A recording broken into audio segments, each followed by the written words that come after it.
La prossima stagione ci saranno delle novità, noi le chiamiamo novità, ma diciamo subito che il calcio a 5, ecco, organizzato sempre dalla Federazione Agrigentina, è in nascere di partenza sia con quella maschile che con quella femminile. Ce ne parla ancora il presidente Angelo Caramanno. Sì, l'anno scorso per quanto concerne Calcio a 5 Serie D maschile avevamo iscritte tre società, Menfi, Gattopardo e New Star di Grotte.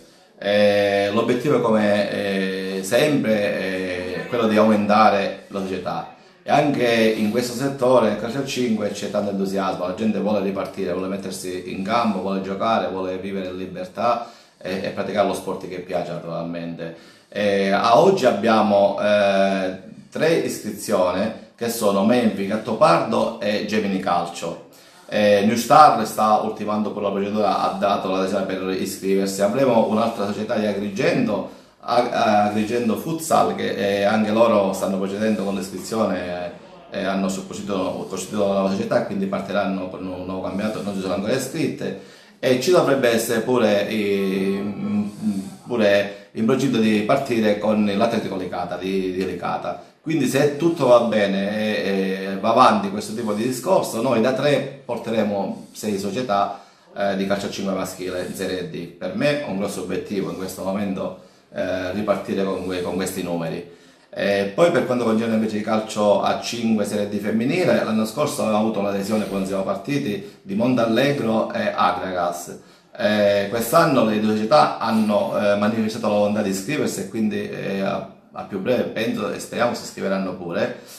Anche lì c'è la possibilità di incrementare, stiamo lavorando su più fronti e ci sono le condizioni di portarla anche lì raddoppiare a 4 società. Stiamo lavorando sul fronte Casa del Termine e su un'altra parte allicata per vedere se riusciamo a mettere su altre 2 società che fanno il calcio a 5 femminile Serie D. E quindi se raggiungiamo questo obiettivo, ripeto, per noi è un grande successo. Per quanto riguarda invece il calcio a 11 femminile, Calcio 11 femminile. Calcio 11 femminile nella nostra provincia non è mai decollato per motivi vari.